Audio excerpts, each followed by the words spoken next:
she got in the house, she walked in towards the bedroom area. Abigail Folger was in bed reading a novel, and then Miss Krenwinkel and Miss Adkins went to the back bedroom. Sharon Tate, who was 8.5 months pregnant, was in bed. At the foot of her bed, talking to her, was her longtime friend Jay Sebring.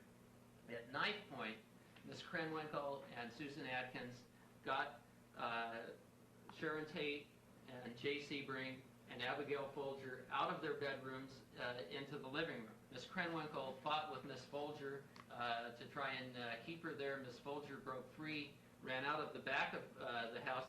She followed Abigail Folger out to the front yard, all the way past the pool in the back and around to the front quite a distance, and pounced on her in the front yard and stabbed her over and over repeatedly.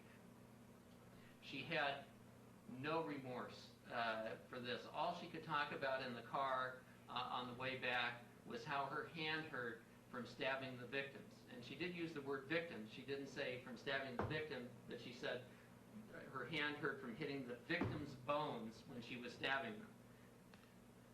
I strongly urge the board to find Patricia Krenwinkel unsuitable for parole and give her the maximum 5-year denial that is provided for in Penal Code Section 3041.52c.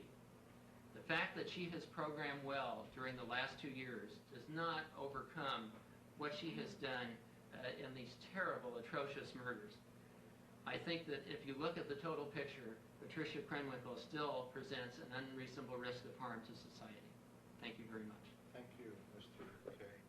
The parole board is not supposed to take the notoriety of the crime into account, but in the Krenwinkel case, it was difficult to ignore public opinion. The Manson murders were amongst America's most infamous crimes, and the public outrage at the time left a lasting impression. Granting Patricia Krenwinkel parole could be construed as being soft on crime and could have serious political consequences. The publicity rekindles the memory in everybody's mind about what Krenwinkel did and what the other defendants did. That's the biggest weapon that I have in these parole hearings, because outside of Manson, they're all model prisoners because they're smart. And they know that they can never have a chance of getting out of prison unless they are model prisoners. And their criteria is very much based on, are you a danger? Would you commit the same crime? Well, if that's part of the criteria, of course not. I would never do any of that again. Number one, the circumstances would never come, but my God, I've grown. I've spent these years looking at every detail of the kind of person I was that allowed me to get into a situation like that. It could never be repeated. For Patricia Tate, that was not the point. It doesn't matter. It's not an issue. She committed a very heinous crime, and she not just went out the first night, she went out the second night.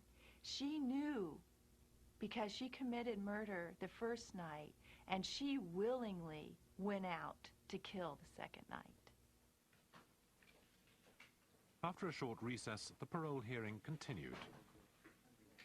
It was Wendy Park's chance to persuade the board that Patricia Krenwinkel had changed and that she was no longer a threat to society.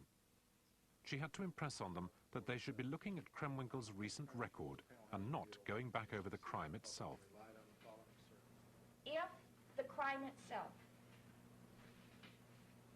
is something that will keep her in here for the rest of our lives, then please let us know now. We will end this meeting and we will go outside and take the board's determination on this. The crime itself cannot be changed. It was a horrendous crime.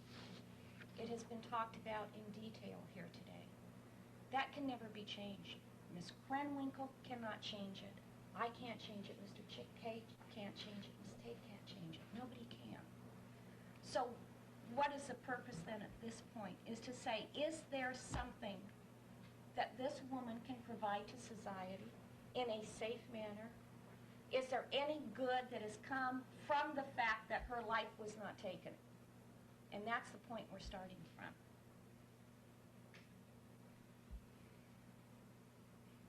I would love to sit here and just read through everything that I have read in this file over the years that over the period of time that I have read the most recent updated file. This woman has finally pulled out of a horrendous experience and is now able to give something back in her own way. Use of drugs, as we all know, can have a horrible effect on people. It can be mind controlling, and that is what has happened here. That is what happened that many years ago. We've talked about the Manson family, and in the past I've also talked about cults. Most recently we've had David Koresh, another cult leader that was able, through the use of drugs or power or the drug of religion, to control people, to control their lives, to get them to kill for him. And isn't that what happened 25 years ago with Charles Manson?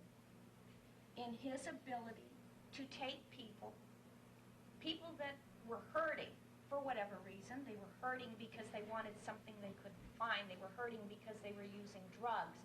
They were feeling insecure. He knew how to take somebody and say, come with me, I'll make you feel good, I'll make you happy. And along the way, let me keep your mind under control because we're going to feed you as much drugs as we possibly can. And I will eventually, through my powers, through my personality, be able to convince you that I am the all-powerful and you will do what I say. That is something that happened 25 years ago. But that is now past. Has this woman progressed to a point where a date should be considered? I think it's time to do that. I think it's time to say, we will give you a date. The standards for determination of suitability go in a number of areas. One is social history. The social history is not significant to negate a parole date. The past and present mental state. We understand now what the mental state was at the time. It was practically non-existent. It was controlled by another person. The mental state that we have today, as shown in the most recent psychological report, is the fact that Ms. Krenwinkel is a person that should be suitable for parole. She is not a danger to society.